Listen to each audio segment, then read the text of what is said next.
Ayun, okay, KGX, kamusta kayong lahat? At binura ko na yung dati nating chart, pero kita nyo naman, di ba, umabot ng 100,600 yung chart natin noong nakaraang video. So, pakita nyo, balikan nyo na lang yung mga kapatid. Pero ang gusto ko lang malaman nyo, no? Tingnan natin to, reviewin natin. Nasa monthly candle tayo, mga kapatid. At ang gusto kong ipakita sa inyo na, ang bull market ba, tapos na, no? No, ito 'yon, ganito yan, no. Etong area na to, mga kapatid. Ito. Yung area na to. Yung nakikita yung area na yan, yung dating bull market, no, 2021, mga kapatid. At sino-sino ba yung mga nandirito nung time na yon, di ba? So, ang mga nandirito noon, syempre tayo, no? No? NFT days, no?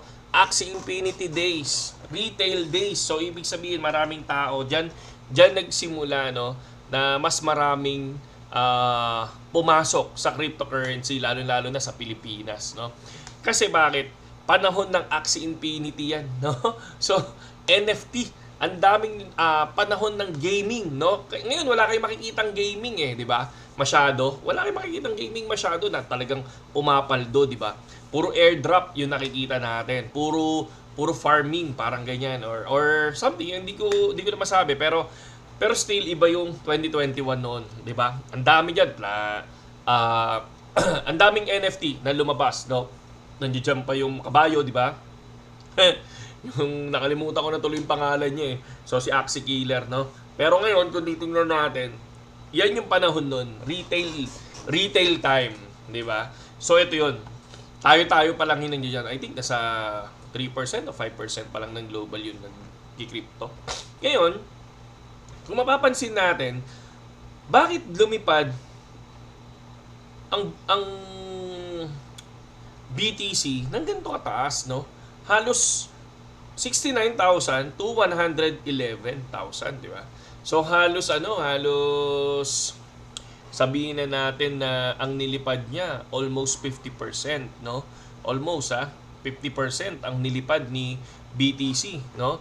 So pero kung titingnan natin, ang tanong dito, tapos na ba yung bull market, no? Ako kasi ang paniniwala ko diyan nung last October kung mapapansin nyo, hanggang 110 lang talaga ako sa BTC, no? Pero dahil nga yun nangyari na ang nag-i-invest na ngayon hindi lang basta retail, di ba? So retail na yung minsan napo-FOMO, di ba? Minsan retail na yung sumasabay kapag lumilipad na si BTC. Pero ngayon kasi, ang nandirito kasi approved na yung ETF, no? Bakit lumipad dyan? Nandiyan na yung mga institution, di ba? So, halos malalaking kumpanya na ang nag-i-invest sa BTC, di ba? Tapos, pumasok pa si President Donald Trump, no? Tapos ngayon, pinag-uusapan nila yung Bitcoin Reserve, di ba? Tapos ngayon, pinag-uusapan yung cut rates, di ba? So, ayan yung mga pinag-uusapan ngayon, di ba?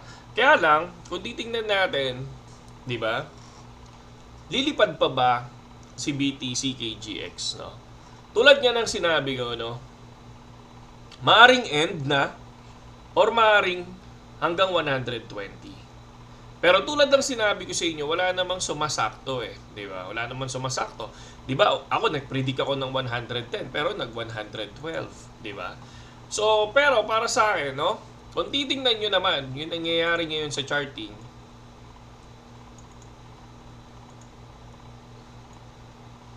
kung titingnan nyo nangyayari sa charting, baka ito na yung huli.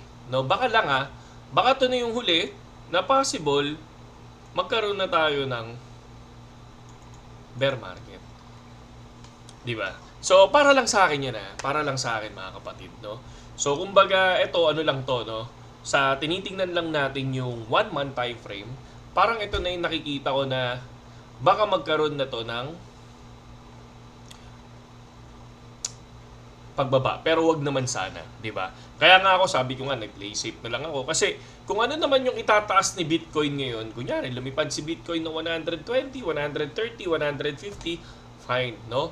Okay lang yun. Walang problema yun. Kasi nandoon naman ako sa buying position from all time to 60% down. Di ba? So, anong ibig ko sabihin sa from all time to 60% down?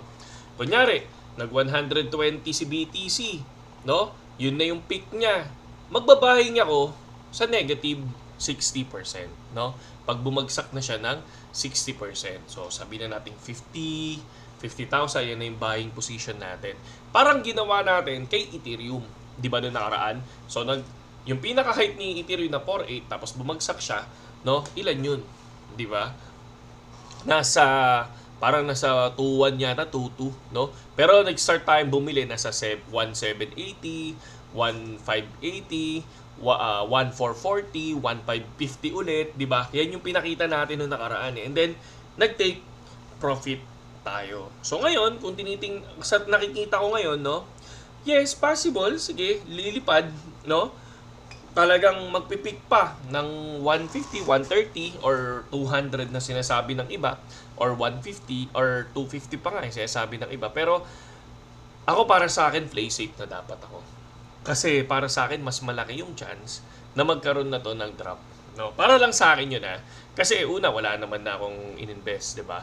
So zero na tayo. So hindi ko na gagalawin yan. Na yung pang DCA natin, no? So kapag bumagsak si Ethereum, pagka bumagsak si BTC, pag bumagsak na si XRP, yan na yung pang DCA natin, mga kapatid, no? So for me, baka lang, no?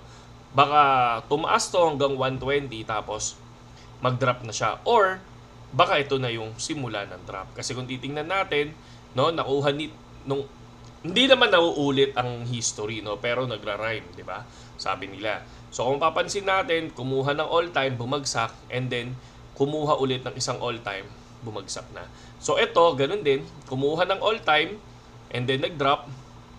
After mag-drop, kumuha ng all-time, and then ngayon, may positive pa na candle for the month. So tingnan natin, ano ba mangyayari? Mag-e-end ba to ng negative? Or pupunta ba to pataas? Or mag-e-end ba to ng negative sign? No? So, hindi ko kayo, hindi ko ginugulo yung utak nyo. Pero ito lang yon, syempre tulad ng sinabi ko sa inyo, dapat may sarili din kayong research, mga kapatid. Di ba? So ngayon, kasi kung makikita natin, for the 1 month, or 1 week, I think 1 week. Yan. So 1 week time frame, kung makikita nyo, no? May malaking consolidation banda dito sa area na to. Parang may malaki na pwedeng balikan. No, parang may malaki na pwedeng balikan na 77,000.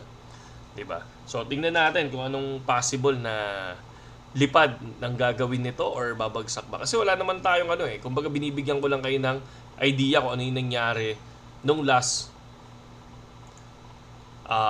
bull market. So dito, tulad ng sinabi ko, NFT days, games days, retail days, no? Yan. Tapos dito naman ganun din, no? Retail, tapos NFT binubuo dito, pero hindi sumikat ang NFT ngayon diyan. Tapos kung mapapansin natin, ang nag-i-invest na ngayon is mga malalaking kumpanya. So tapos ETF, no? Tapos ayun nga, institution, and then yung cut rates, tapos yung Bitcoin reserve, no? Kung mangyari yun, di lipad talaga. Pero I think baka kung bibili sila, baka pababain muna nila, no? So kasi kung titingnan nyo, ang BlackRock ngayon ay nagbebenta na ng BTC, tapos pinapalit nila, sabi nila, ng Ethereum. So titingnan natin. Kasi kung titingnan nyo, nagkaroon na ba ng alt season si Ethereum? So tingnan naman natin si Ethereum. Okay, eto lang to So yung nakikita ko lang to, mga kapatid Hindi to financial advice, no? Kumbaga, lang din kayo kasi syempre, tulad nga ng sinabi ko, talagang saktong-sakto talaga yung mga guhit natin diyan, no?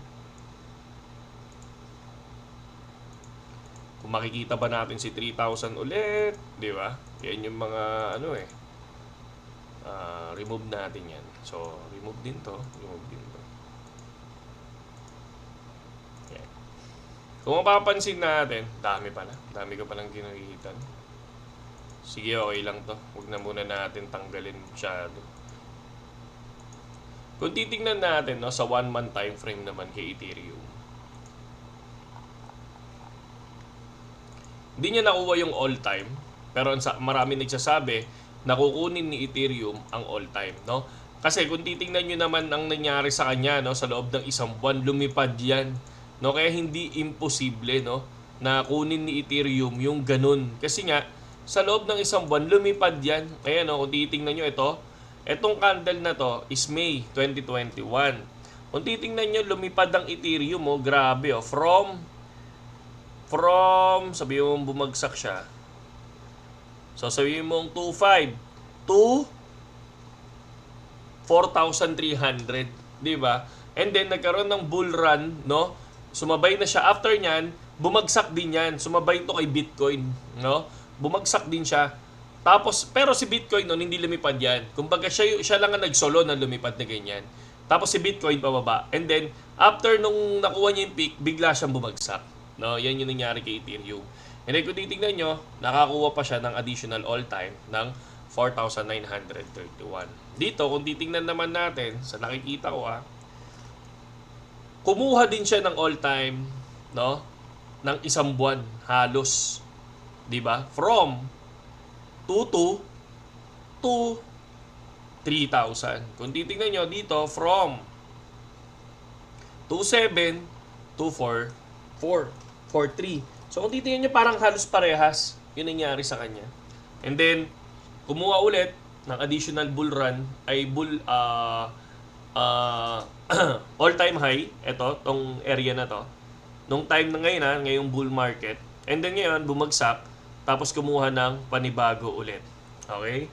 So, 2 beses na lumipad si Ethereum. So, possible, ang dami nagsasabi na etong area na to, no? Kung baka mapapansin nyo, palipad na daw yan. So, ako, kung titingnan natin,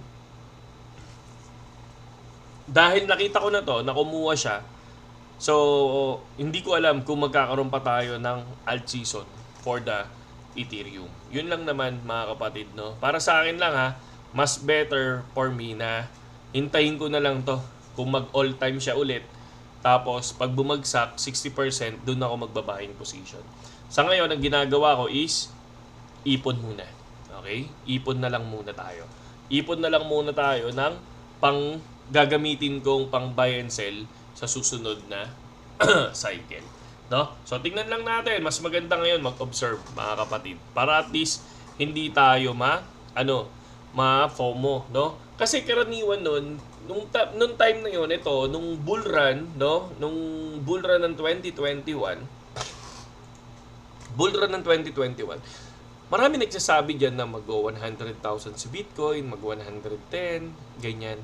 Pero 69 lang inabot and then bumagsak na. So, ganun yun. Ang daming na ang daming naipit no, ang daming nawalan talaga nung time na yun. 'Di ba?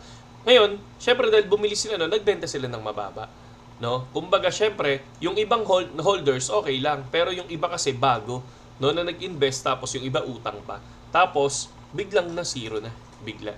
'Di ba? Ngayon din dito. So mahirap naman na magbakasakali ka pa na lumipad kasi kung dati noong 2021 o 2022 nag-invest ka, okay lang, masaya ka na diyan, no?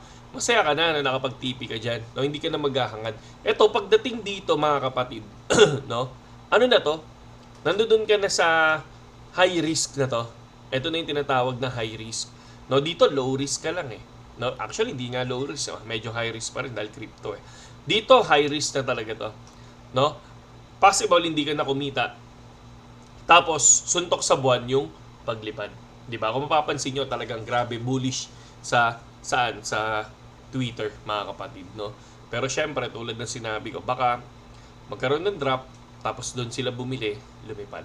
Baka mamaya yung bull run o yung sabihin na nating bear market na I think ilang buwan ba yung bear market noon? Parang 38 days yata bear market noon nakaraan. Ay 38 months, no? Baka dito mas mabilis yung bear market, no? Kumbaga baka mamaya bumagsak lang ng konti tapos magkaroon ng panibagong lipad. Baka mamaya dito hindi naman 38 days, hindi na 28 days. Baka mamaya bigla ay 28 months, baka mas mababa, no? Para lang sa akin, mga kapatid, ito lang yung nakikita ko, no? Kasi syempre, profit is profit na rin naman. 'Di ba? Kung lumipad to, thank you. Lumipad, 'di ba? And then hihintayin natin yung pagbaksak. Sa ngayon, para sa akin, Hindi financial advice, pero ako, mag-iipon. Mag-iipon muna ako, tapos saka na ako maglalagay ulit ng ng mga coins na gusto ko kapag bumagsak na sila ng 60%, no? So yun lang tayo mga kapatid, at saludo sa inyong lahat. Comment nyo yung thoughts nyo mga kapatid para at least pag-usapan natin, di ba? Para tignan natin kung meron, syempre may matututunan din ako sa inyo no? Kaya dapat share tayo ng knowledge, no? Yun lang, saludo.